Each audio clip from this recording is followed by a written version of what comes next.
Good evening friends, मैं बबीता आज जो अपना वीडियो लेकर आई हूँ वो कई मायनों में बहुत ख़ास है। आज हम देश में अष्टमी और नवमी मना रहे हैं, उसकी भी बात करेंगे। जो परसों रात में हमारे देश के प्रसिद्ध उद्योगपति रतन टाटा जी का स्वर्गवास हुआ है, उसके बारे में बात करेंगे। और कुछ ऐसे ही रिश्तों के बारे में बात करेंगे जिनके लिए मुझे बहुत दिनों से मैसेज आ रहे थे कि दी बात कीजिए, तो उनके बारे में बात करेंगे। सबसे पहले जस्ट मैं अपने कोट्स लाती हूँ, उसके बारे में बात करते हैं। कोई कैसे इतना साधारण सा व्यक्ति ऐसा जीवन जी सकता है कि उसका जाना हर आंख में आंसू दे गया। कल सारा दिन लोग बाग टीवी से चिपके रहे, और इंसान तो इंसान क्या, बेजुबान जानवरों का हमने ऐसा सीन टेलीविज़न में देखा, जो कि गोवा करके उनका एक डॉग था, पालतू डॉग, जो कि उनके पास से हट नहीं रहा था। वो सबकी आंखों में आंसू दे गया कि क्या महान व्यक्तित्व थे वो, क्या ऐसे विरले व्यक्तित्व थे। टाटा समूह के चेयरपर्सन, पूरा जिनके बलबूते पे आप सारे घरों में, देश में सब जगह टाटा का नमक है, कहते ना हमने उनका नमक खाया है। ऐसा बिजनेसमैन, इस तरह का व्यक्ति जो कि सदियों याद रखा जाएगा, लाइक अ लीजेंड, और जिनके बारे में जितनी बार शब्द कम पड़ जाते हैं, मैं उनके बारे में क्या कहूँ।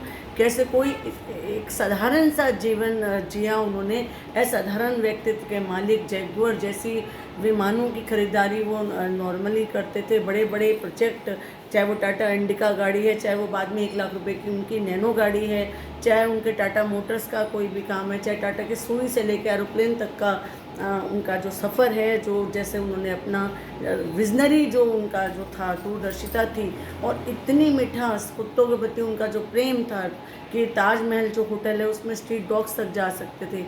क्या आप सोच सकते हैं कोई महामानव लाए, जैसे कि एक देवता जैसा एक व्यक्ति हमारे बीच में नहीं है।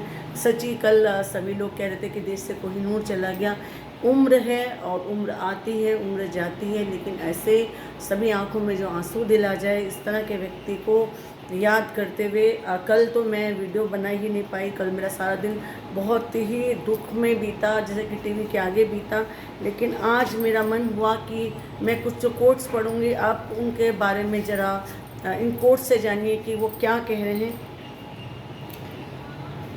None can destroy iron, but its own rust can. Like a man, his own mindset उसको परेशान कर सकता है। Second, if you want to walk fast, fast चलूँ, but if you want to walk far, then walk together.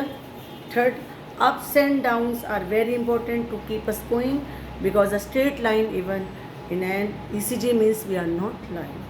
Fourth one, the best way to predict the future is to create it. I don't believe in taking right decisions, but I take decisions and then make the right. Your reputation is your biggest asset. Guard it well. Be humble in victory and gracious in defeat. And all of us do not have equal talent, yet all of us have an opportunity, equal opportunity to develop our talent.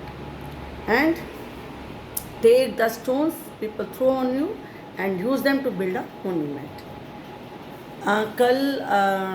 पहले चलो या पहले हम quotes के बारे में बात करते हैं। जो उन्होंने बोला कि ups and downs are very important to keep us going. देखिए, लाइफ में अप्स भी आएंगे, डाउन भी आएंगे।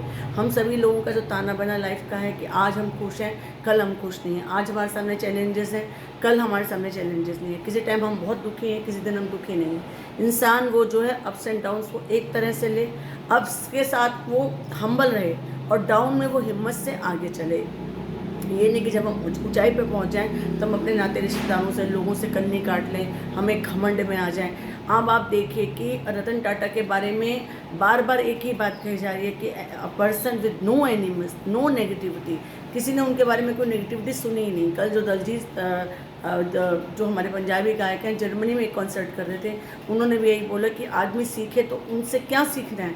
उनसे सीखना है कि बिना किसी विवाद के, बिना किसी विवादों में पड़े हुए एक इतनी शानदार 86 उम्र तक जीना, एक टाटा समूह का चेयरपर्सन होकर पद्म भूषण से सम्मानित होना, अविवाहित थे, जो और अपनी दादी के कहने से, जिस टाइम यूएस में उनकी एक शादी का हो रहा था, लेकिन चाइन वाला के साथ हमारे 1962 में देश आ गया था, तो उनकी दादी के कहने से वो देश वापस आ गए और उनकी वो पहली जो शादी होते होते रह गई।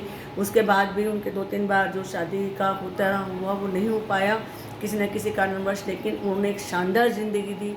एक बिल्कुल टाटा समूह को कहाँ से कहाँ तक पहुँचाया। बहुत विजनरी थे, बड़े बड़े रिस्क लेते थे, जैसे कि उनके कोट्स में दिखता था कि I don't believe in taking right decisions but I take decision and make them right. जिस टाइम मतलब जब वो कोई डिसीजन ले लेते थे तो उसको वो राइट कर लेते थे। ऐसे नहीं पता चलता ना कि हम कौन सा डिसीजन ले रहे हैं वो राइट